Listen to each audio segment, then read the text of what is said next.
Good afternoon. I'm Josiane Bonneau, Chief Officer of Wildlife Habitat Council. Thank you for joining our concluding session of the 2021 Conservation Conference. We've reached 535 of you from 17 countries through this virtual event, and we sincerely hope that you've been inspired, enlightened, and engaged. In case you weren't able to join us live for the entirety of the event, all of the sessions will be made available on demand through the Incentivize app for up to 1 year. Once more, we would like to thank our conference sponsors for their generosity and support. And now I'd like to begin the session by introducing our two panelists. Dr. Sigurd Buchholz is the head of corporate citizenship at Bayer's Product Supply Crop Science. In his role, he is responsible for the global sustainability strategy of crop science operations and of the product supply community outreach program. During his career, he gathered more than 20 years global experience in leadership positions in product supply, as well as research and process development.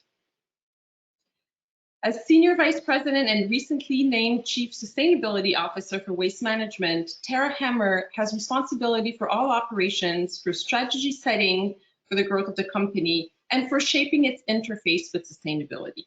She is a member of the company's senior leadership team, having joined the company in 1999 and progressed through various leadership roles across North America.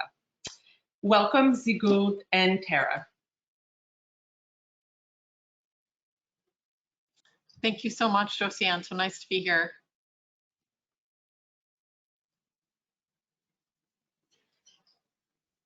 Oh, Sigurd, we can't hear you. That is probably the most often heard sentence of the last couple of months here. My excuses. Thank you for this warm introduction and a warm welcome also to everybody here on this chat from Cologne in Germany. It's our pleasure. Yes, thank you for joining us during your evening.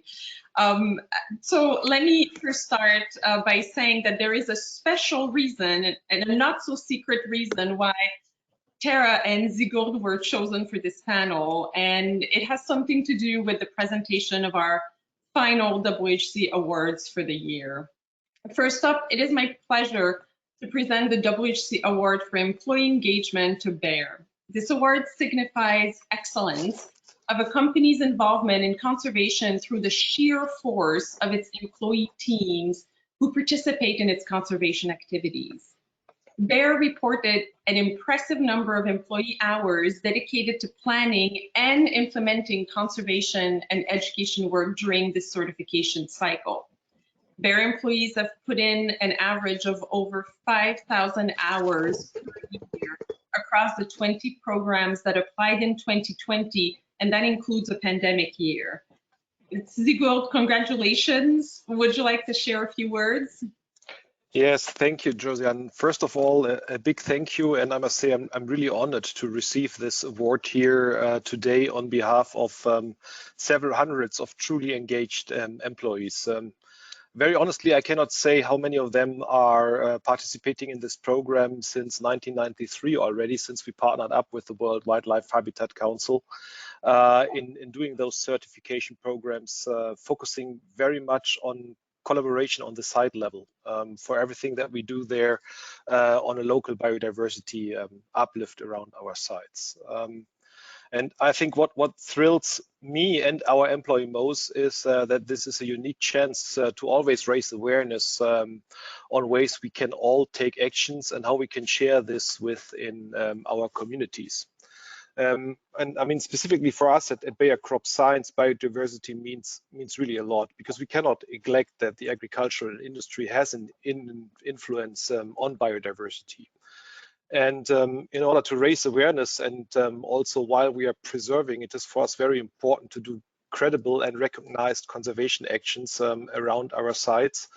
And this partnership with the World Wildlife Habitat Council allows us in projects all across US and LATAM to directly contribute through our employees in the communities around us and show some sustainable outcomes. And while in my location, mainly scientists in our research campus drive actions on biodiversity and preservance, this employee engagement is truly bringing contact to our partners all across the communities, and more importantly, it's really involving future generations, which is very close to everybody and everybody's hearts. Yeah, so a big thank you for recognizing this. I will truly distribute this recognition also through our organization and give this back to all our employees who did so much in this very special year. Thank you.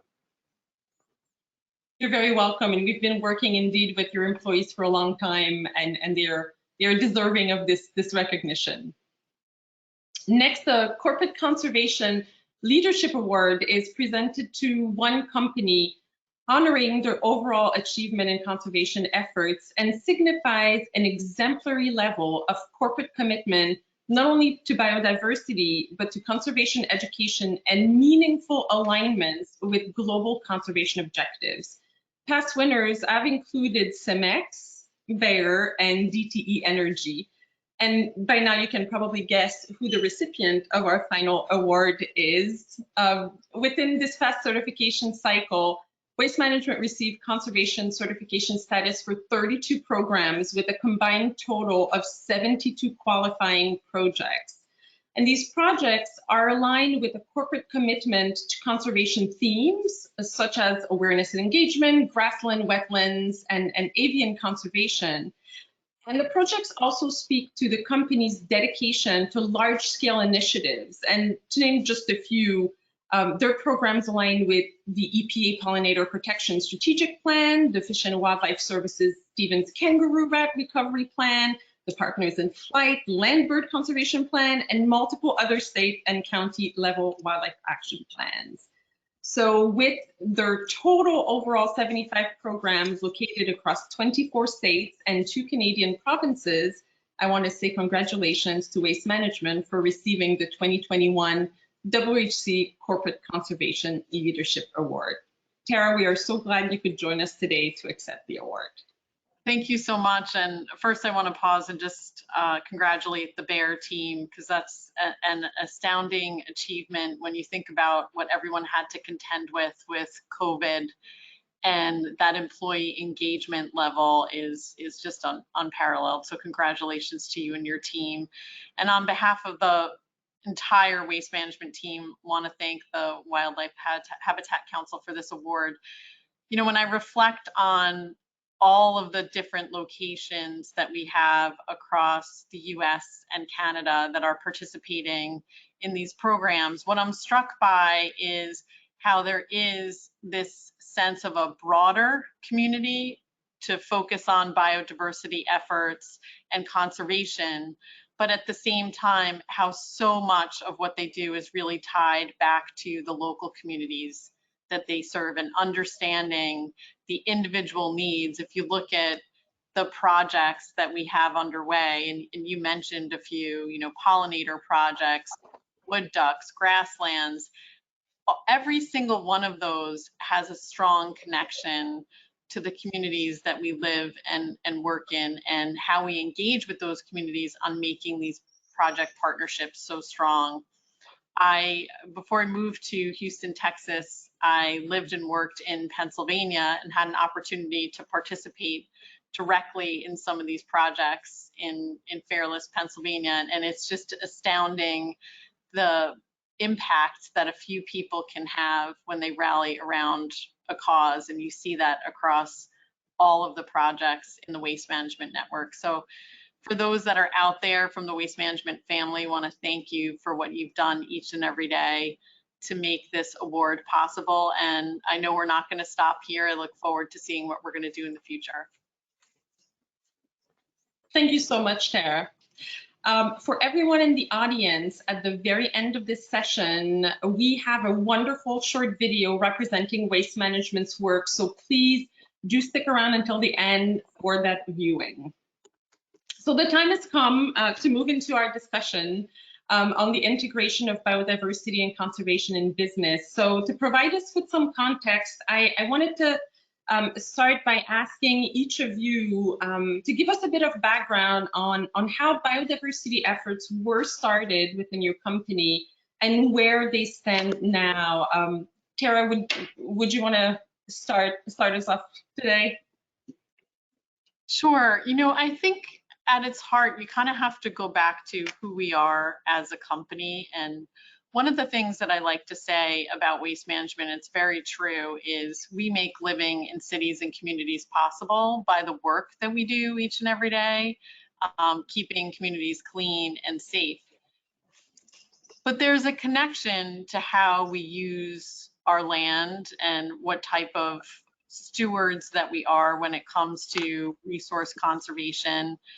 And, you know, aspects of our business can be land intensive, but we also have vast quantities of buffer property that often, you know, can't be built upon and can be used to make those connections back to the environment. And, you know, early on, going back 15 plus years, this was clearly a priority for us as a company and has remained a priority. It's one of the reasons why you continue to see us build and expand within some of our different project types and have new people engaged. And so it's very much about making sure that we're messaging why it's important to focus on biodiversity and what it means for our vibrant communities. We are at our heart a local company. You know, our employees, generally speaking, they live and work in the communities where our facilities are located. And so they have a stake in making sure that we have that connection. Thank you, Tara. I think you mentioned that, yes, it has evolved from 15 years ago to now, but that it has remained a priority. Have you seen it change with different leadership models? Because there's been changes within waste management over those years, and I'm just curious in how you're seeing your programs. Has it changed from that perspective? You know, I would say it's twofold.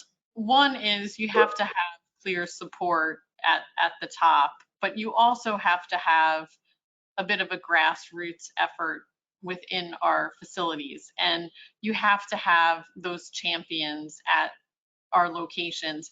And so we have some folks who are community relations specialists and they take an active role, but we also have, you know, operations managers who clearly understand the focus and how it ties back to community vitality and how it's really good for business more broadly.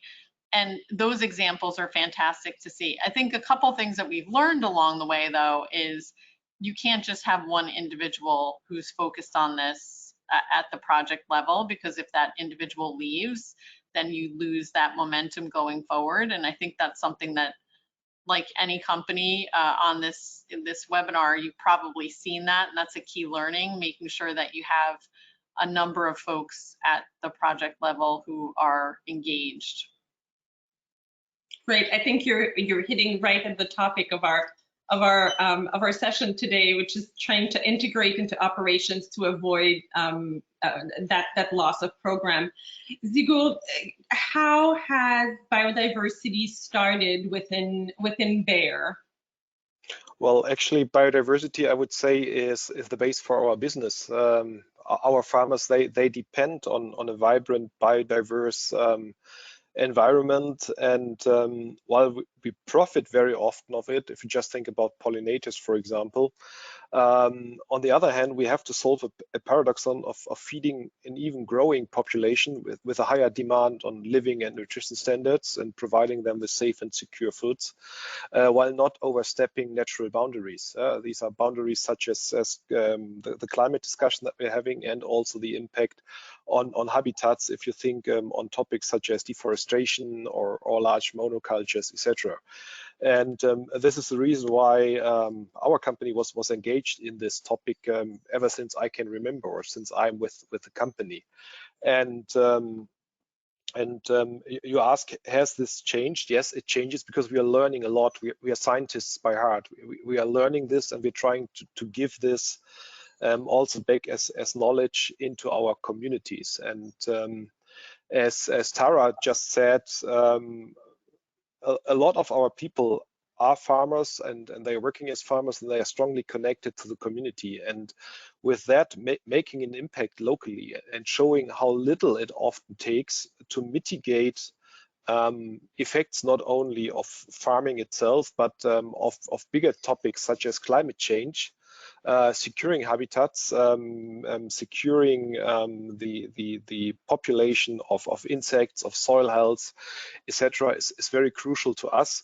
And this is something that we want to share. And in the projects that we just discussed and where our people are engaged, this is a perfect way to share this in a personal one-to-one interaction. So I never seen this changed and questioned. If you think about the importance of biodiversity, I think this increased over the last years. The way we look at it, the way that we try to have a positive impact with all our scientific knowledge that we're having, but this base layer, this caring of people on the nature around them, this has been in place, and I think this will continue.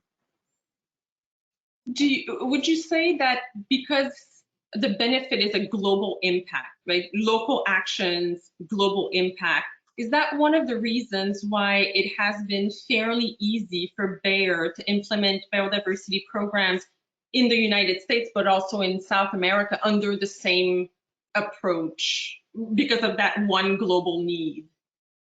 Yeah, I think what you're saying here is absolutely right. There's a global need, there's a global overarching theme, but there are also local differences. And what we always try to do when we set up such programs is we want to ensure a certain degree of impact. Yeah, we really profit from the guidance that we're having. We are not just doing something, we are sure that we are doing something impactful. And the impactfulness is really related to a careful analysis of our local environment. Not everything is the same. It's very different if you think about challenges in Latin America or in North America, for example. But the underlying structure and the way we approach it is very similar. So for us, it is easy to combine this global overarching approach with a focused local action.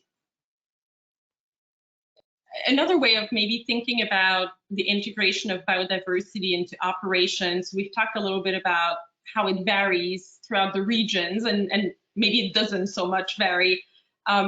Thinking about your own operations, both in waste management and Bayer, do you have an area of operations that is better integrated in terms of biodiversity, where it's almost in the DNA of these operations of how the business is done, that biodiversity and conservation is a given, it's going to occur? And Tara, I don't know, is it in land reclamation or community engagement that this happens more systematically than other places?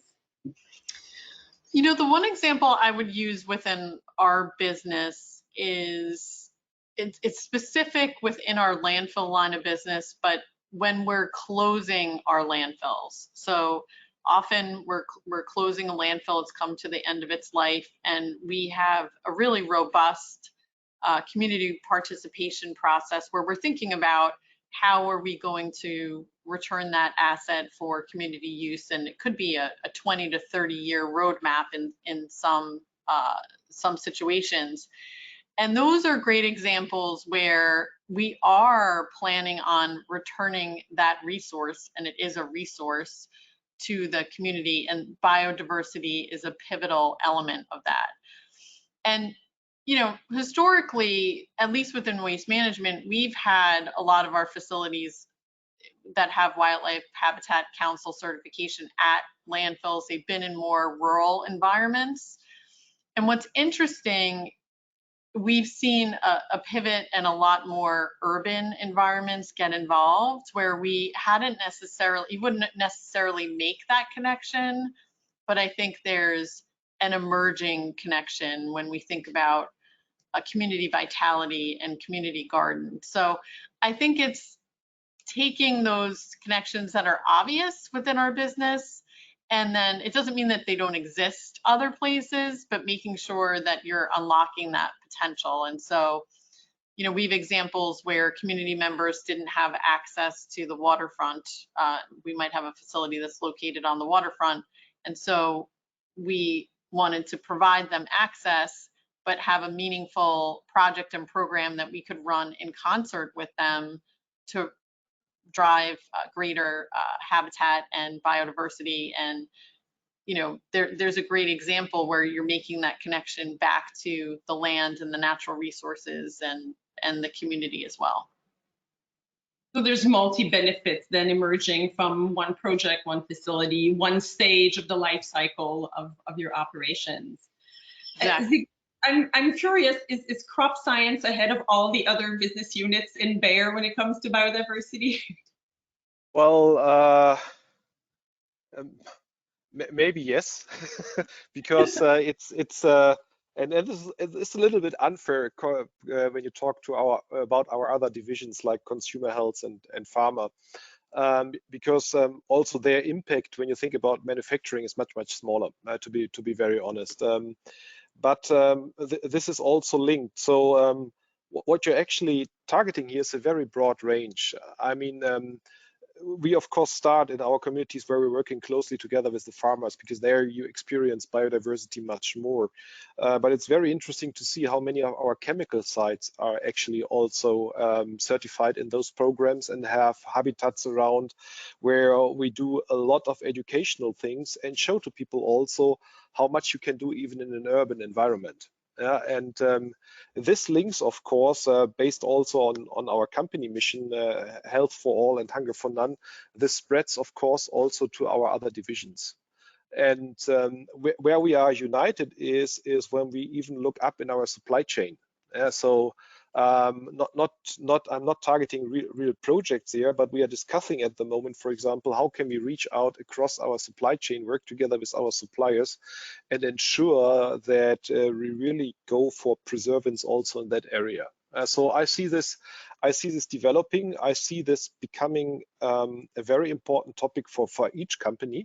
So we may be a little bit ahead, but I think we have to struggle a lot to keep up that pace that we are currently having. Sigurd, I'm really glad that you bring up supply chain. I did want to touch on it today. So let me ask you, do you see Bayer's accomplishment and leadership in biodiversity as having an influence within your industry sector or through your supply chain? Yeah, actually, these two things are more closely connected than most people see at the first glance. Actually, I think we are in an excellent position as a leader in agriculture to find unique solutions to those challenges, being it climate change, the emissions related to agriculture, but also the impact of biodiversity. And of course, there's a strong feedback look to our suppliers, because in seeds manufacturing, very often our growers are simultaneously our suppliers. So all the measures that we are doing, impact reduction, preservance, is something that we can test both in a commercial area and in a supplier area simultaneously, and we achieve tremendous results there. If we just think about fertilizer reduction, precision application of pesticides, etc., these are things which are applied simultaneously on, so to say, both ends of the extended supply chain, and we have a huge impact there, and this is also in the core of our programs. We are also working together, and maybe we can think about going even closer together in some of those more certified programs in those specific areas. This is still a topic that we are analyzing. Where can we make the biggest impact here? But surely all those efforts go really, for us, it goes all along the supply chain, which sometimes is a little bit a challenge, because there's a number of spots that you work on there. No, certainly, and the complexity of supply chain across different industry sector is a factor in how how that influence can be seen and can be measured as well. Tara, is supply chain something that you're paying attention to in terms of biodiversity and conservation as well? You know, we're a little bit different because we don't produce a product. We're more of a service-oriented company. So we kind of look at things from a supply chain perspective, but also a customer perspective. And I would say that we probably have a much greater draw from our customers. If you think about it, a significant portion of our revenue base is related to our residential customers, and those are municipalities often. So you can imagine there's a connection there, the work that they're trying to drive on behalf of their constituents, and then some of the platforms that we have and how can we influence and partner with one another. I think those are some examples. That being said, where we do have opportunities to interface with our supply chain, we do across a whole host of issues. You know, certainly more broadly, sustainability is one of them. And where there are natural intersections related to biodiversity, we'll look at plugging in. And that includes, you know, many of our suppliers know that we work very closely with Wildlife Habitat Council, and we have this community and network of facilities that have been certified. So they'll come to us and ask, well, how did you approach that? Or what was the model to engage with employees, and how could we get something going within our own operation? So there's definitely a connection. And it's interesting because we always consider waste management in particular as part of the supply chain of so many of our other members, because it's that cycle where we have companies that take it out of the ground and some that put it back in. So it's interesting at a different scale. Exactly, because they show up in our world. They show up as customers and folks that we can help them serve and solve some of the needs that they have within their businesses. Absolutely. I want to move to a discussion on biodiversity and climate change and how they complement each other or maybe compete with one another. But before I do, I just want to ask quickly, the approach that you've both taken for biodiversity is heavily connected to employee engagement. Was that done deliberately, or did it happen that way and then you've been able to see the value that it brought to employees? So were you planning on having an employee-based biodiversity program, or did that kind of come about naturally? Sigurd, would you like to start? Of course, I would say both, definitely both.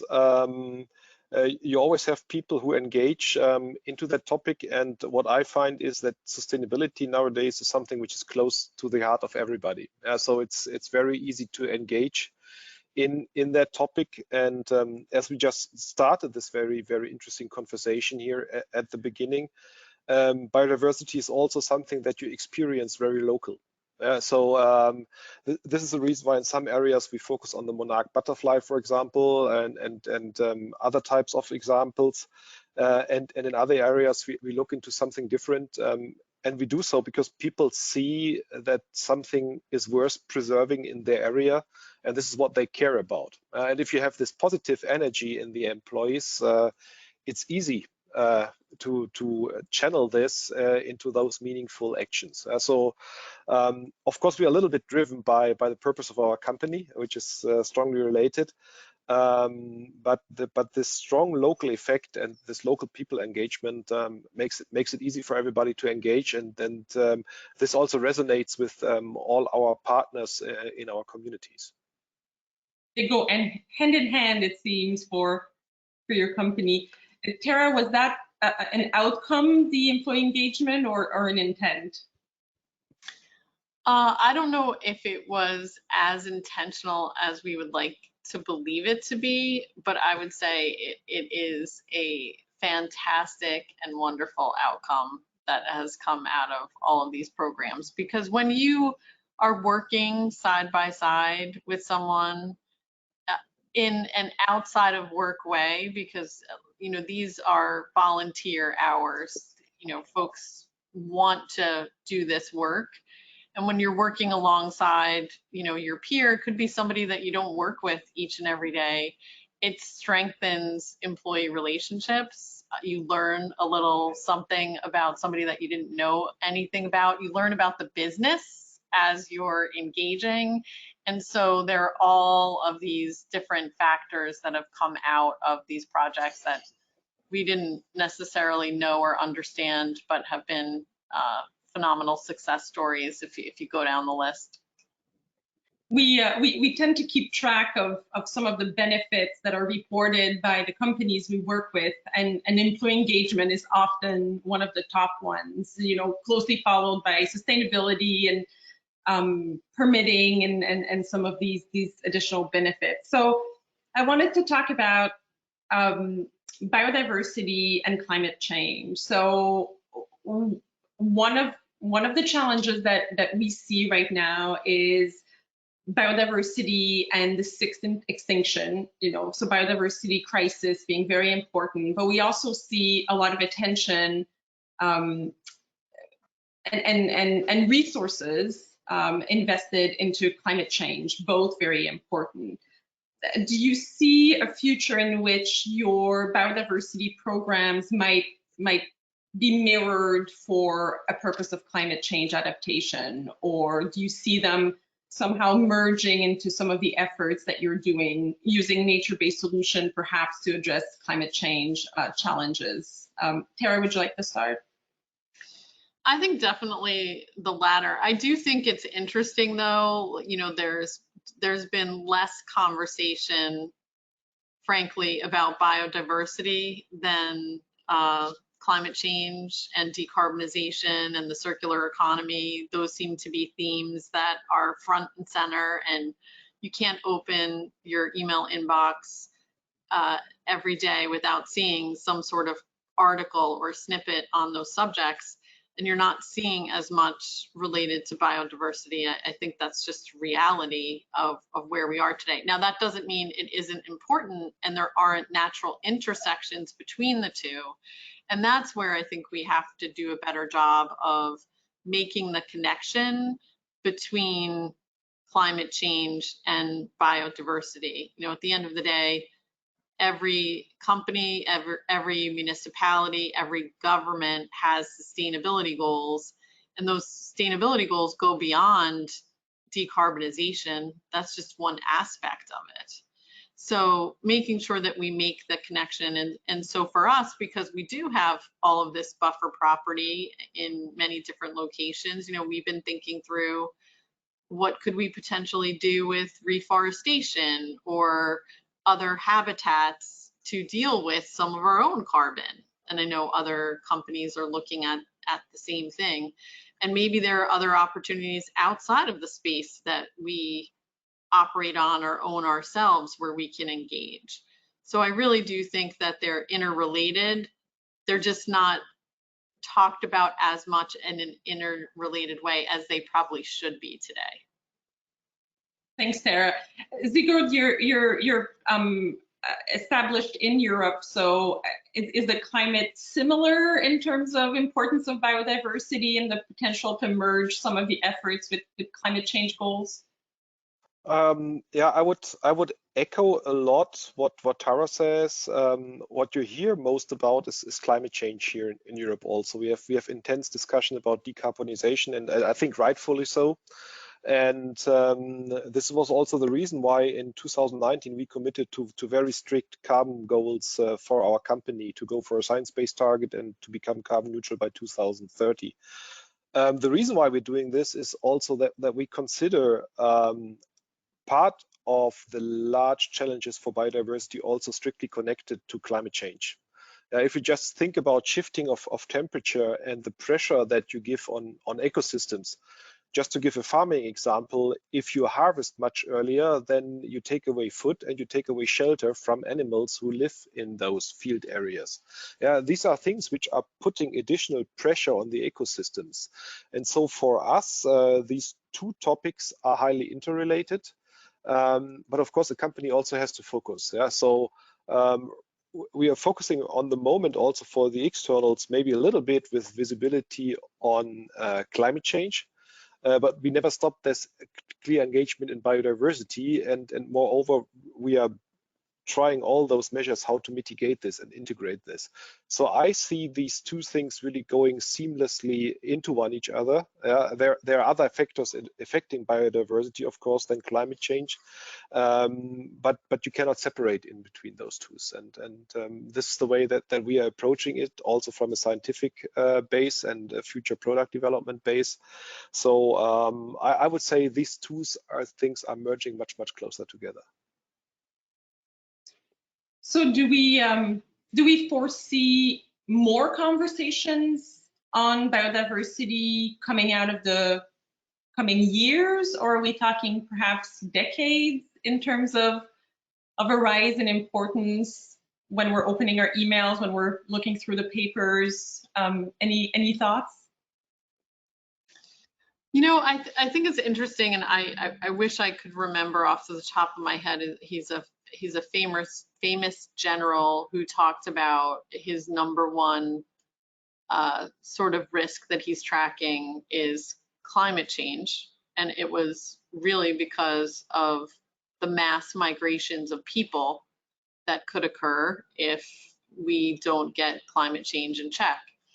So I think the same is true when you think about biodiversity, and I think some of the examples that were given make a lot of sense because this is all interconnected. It's all interconnected. So I do definitely think that we're going to see a much more balanced view to tell the whole story around climate change in a way that it could galvanize people to drive change.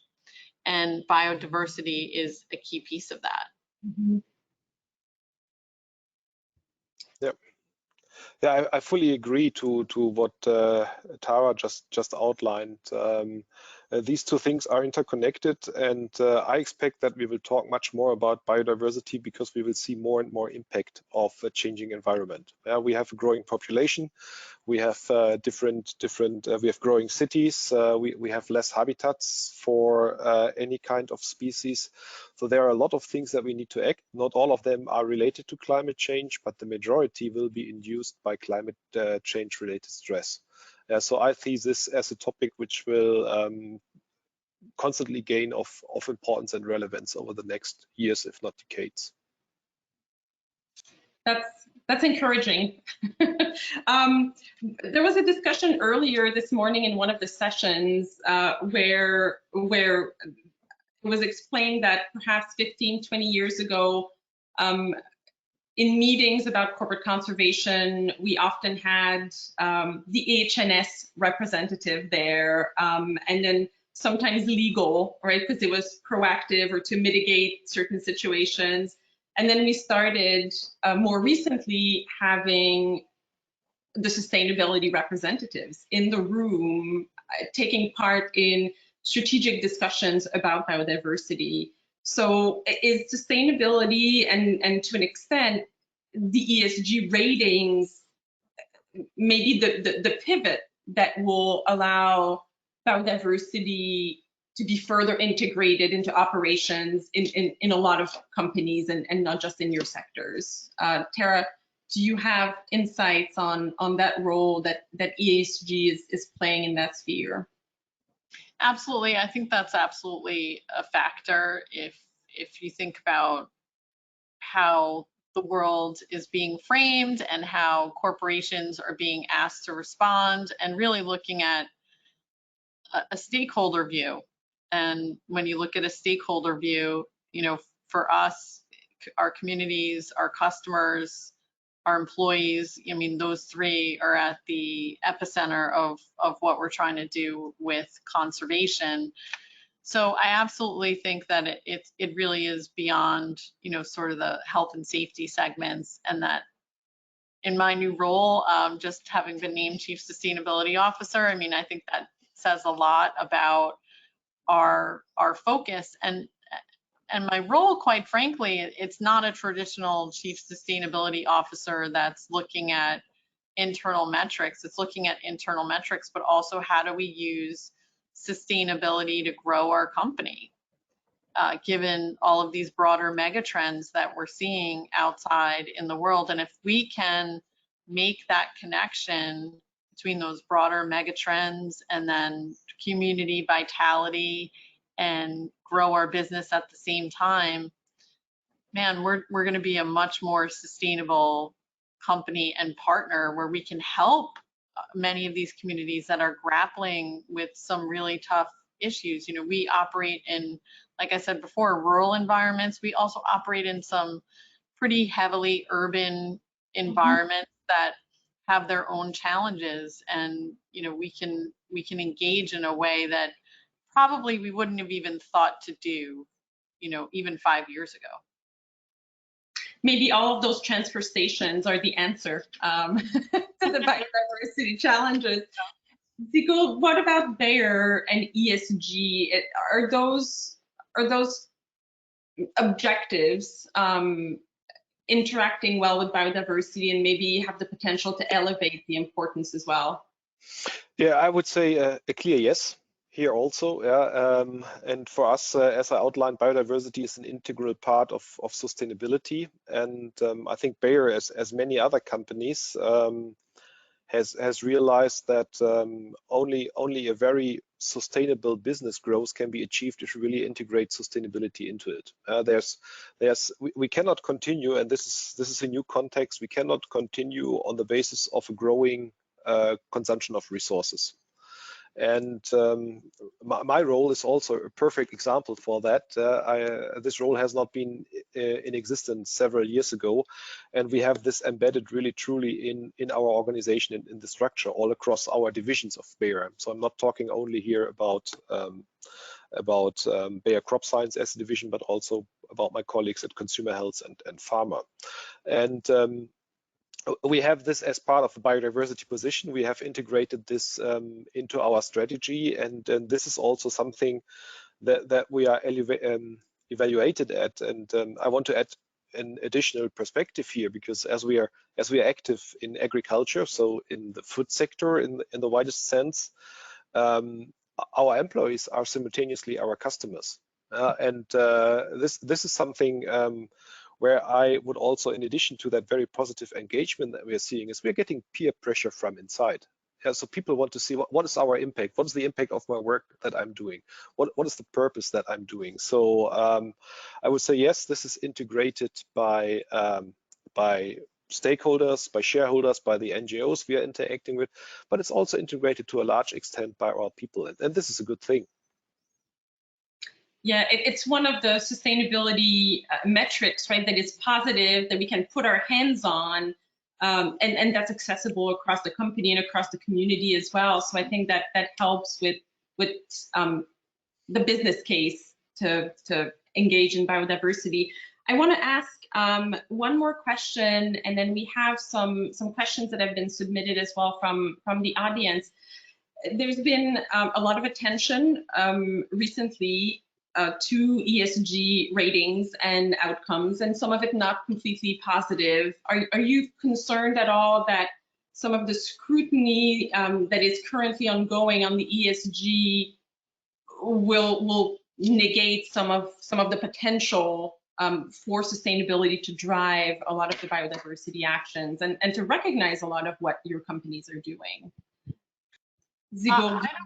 I would say I don't think so, because I think Sigurd said something that resonated with me, and we talk about here internally. Like, there's a draw from our employees, and if you look at it, many employees will say that they will not work for a company that doesn't align with their purpose, and if they think it doesn't have a purpose-driven culture. So it's something that we talk about a lot here at Waste Management. And the draw from our talent base is saying, we want this to continue. We want to hear more. We want to hear more about what we're doing to engage on environmental topics, on plastics, on conservation, on oceans. Some of these things that really you would think, okay, well, maybe Waste Management doesn't have a clear connection to. that doesn't necessarily matter to our employees because it matters to them. So Mhm. making sure that we're making the connection on where we're plugging in, why we're plugging in, and what's important. So I definitely think the ESG focus, I mean, certainly from the investor community, you know, sometimes it's not necessarily aligned with there's looking good versus being good. We try and focus on being good, and the metrics will come later. But this is here to stay. This is not something that's going away, and there's going to continue to be a focus on driving change, and it's coming from all angles, so it's not something we shy away from. I like this very much, this phrase, being good versus looking good. That we are being good is something that we hear in our ratings, actually. So year after year, we get top ratings in sustainability.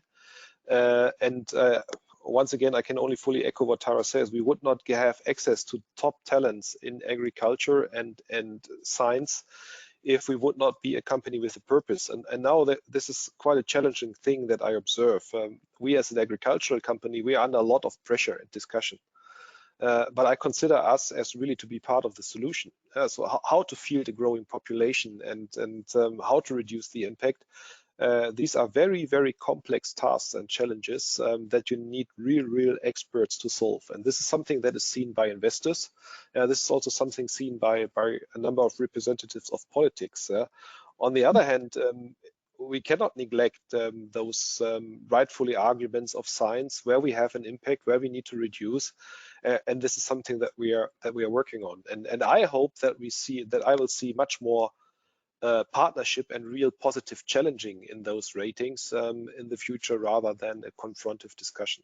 We are always up for a very constructive discussion on those topics, I think we are all positively excited about the positive effects that we see in the way that our research is going and what we are doing and providing as solutions.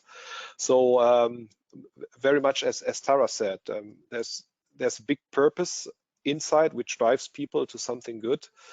This purpose is being seen also by ratings and investors, and this also will be seen, I'm pretty sure, also by other participants of our stakeholders. So this is a perfect segue to one of the questions that came in from the attendees, and the question is, and I'll open it up to both of you, how do you incentivize your employees to become engaged in biodiversity activities? Well, there's Frank Blake, who was a former CEO of Home Depot. I heard a quote from him that I wrote on my whiteboard, and it's, you get what you measure, but you also get what you celebrate. And so we have to celebrate the successes of our employees when they do these conservation efforts. I mean, they are doing these things on their free time in many instances and building these robust programs. And so we need to take a moment and stop and thank them and have a positive example shown so that others can then start to see the stories behind it and want to peel back the onion and understand how they went about it and what some of the benefits were, and hopefully build their own programs. I would also say that it takes not that much incentivation more than real true recognition, and sometimes a pat on the shoulder and a face-to-face talk with the senior leader is much more worse than anything else. The only thing that I want to add is I observe that there's so much energy specifically for this topic in the people, and you can easily incentivize this by providing people opportunities to contribute in a structured manner, where they really can put in their energy, that you just set up the frame and that let them then design and bring up the topic and shape this and make something that is local, that is the identity of the team, of the site, which is then recognized and shared across a global organization, this is a great experience all the time. Yeah, so we don't have to use hard dollars, and I don't think that this would make sense. Yeah, not at all, because this would, I assume it would disturb a little bit the spirit of this topic. We've seen some models over the years where it was a financial based incentive. If you participate and you reach a certain goal, then we factor that into some measurement of performance and bonuses, and those models rarely worked. And when this conference is in person, it is absolutely incredible to hear the employees so excited to be sitting at a table at the closing banquet with their leadership, with the vice president of the company, with the chief sustainability officer. They would never otherwise get the chance to do that. So I think that's the true spirit of the employee engagement, certainly. I'm gonna hope that we have time for another question. And it's surrounding the business case, really. So as attendees are listening to both of your stories, your two big companies, someone somewhere must have proposed to engage early on in biodiversity and made a good business case. If you had to go into a different company and make a business case for biodiversity, what would be the top two benefits that you would really highlight in terms of convincing leadership to consider integrating biodiversity into operations? Sigurd, would you like to start? Yes, of course. I think this is an easy thing, because to my perspective, there are two factors if you look at the business case. One factor is clearly a license to operate in the future. Yeah, so how do we ensure and safeguard your business? The other thing, and once again, I may be a little bit biased here by the ag perspective, but we can offer unique solutions. If you think about digital application, yield increase, every yield loss of food waste that we can prevent is a little bit preservance of biodiversity and habitats. Yeah, so coming into a competitive advantage here is something that drives us in the core of our business. And I think you can easily transfer that to other areas in a very similar way. The less impact they make, the more benefit there is, both for the company and for the environment. Thank you, Sigurd. I think that's so true. License to operate and differentiation in your business, a competitive advantage when you're doing these things, potentially at scale, that's critically important. And then, I go back to the award that Bayer won this year, which is around employee engagement. Employee engagement, it is so powerful when you see some of the things that your team members do. I'll tell a quick story about an experience in Pennsylvania where we had pollinator gardens, and the team there brought it into, we had an office of about 200 people that wasn't near the landfill but was close enough, and asked how many folks who wanted to sort of foster a caterpillar, and then there was this big example of how to release, and everyone had these caterpillars at their desk. Man, the conversations that were driven, the fact that folks wanted to then go visit the facility and see what was happening there. And these were folks, many of them maybe never left the office environment ever. They never had a connection to one of our facilities. So when you see that and how powerful it can be, and then some of those same people, when we had other volunteer events that were even outside of Wildlife Habitat Council or some of the biodiversity programs that we had in place, they were engaging in a different way, and there's real power in that. Mm-hmm. And I'm sure it also helps with employee retention, employee recruitment, that image, but also just the being able to showcase, right? This is not only a banner on the wall, we do these things, and there's options to participate. So we have one more question, and we will go into closing, and it's a short one. Have either of you identified any potential partners for climate change adaptation and nature-based solution, that merger that we talked about briefly earlier in the panel? We're in evaluate mode, so we're evaluating what partnerships might exist. So we haven't selected one yet. So I would say that that's where we are in that stage, but definitely evaluating partners that might be out there. Yeah, maybe I have quite a challenge to give a short answer to that quick questions, which can be quite broad. I would just say yes, we are doing this in a number of ways. Very specific on what we're doing. We are partnering on forward farming. We are partnering on other topics. We just recently announced a close cooperation with scientists of a Swiss university specifically focusing on biodiversity topics and biodiversity impact measurements. My opinion is that you have to be very open and partner up on those topics, because there's so much to learn, and the challenge is so big that you have to go even across different value chains in order to really measure and see the impact. Yeah, so I'm already talking very long to this short question, so I summarize with a yes. No, this is an excellent answer. I think perhaps next year in Detroit, when we have this conference again, but in person, maybe we'll talk more about nature-based solution and climate adaptation. So that was the time we had for questions. Again, Tara, Sigurd, thank you so much for taking the time today to share your insights on conservation, biodiversity.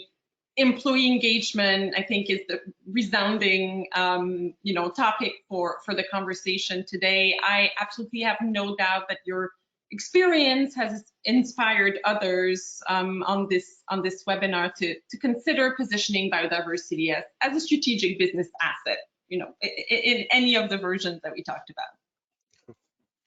So thank you so much. Thank you so much. Thank you so much. And a quick reminder to our audience, all session recordings will be available on our website in a few weeks. In the interim, and for a full year, you can also return to this platform to Attendify, to view any of the sessions from yesterday and today's agenda. We mentioned it, next year, we're beyond excited to return as an in-person event, so please mark your calendars now for Detroit, June 14th and 15th, 2022. And finally, do stay with us a few more minutes and enjoy a short video on this year's Corporate Conservation Leadership Award winner, Waste Management.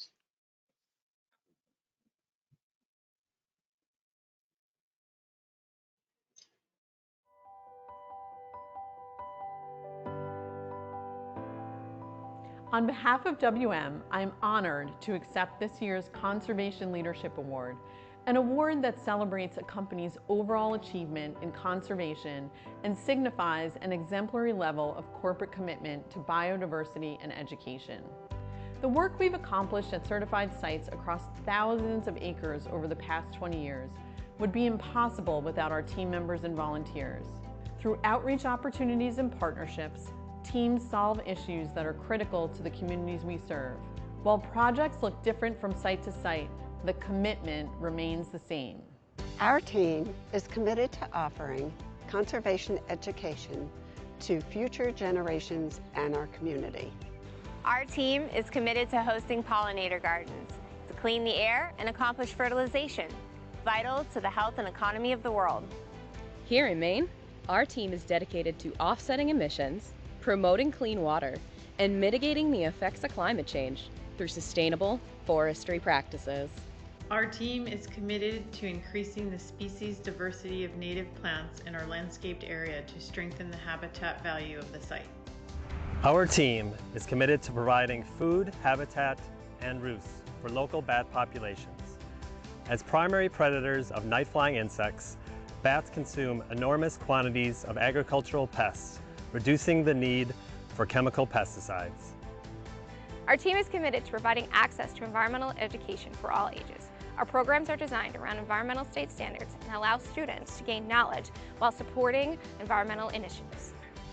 With team members committed to always working for a sustainable tomorrow, we're eager to continue our efforts as our teams protect our planet in the decades to come. From all of us at WM, thank you again.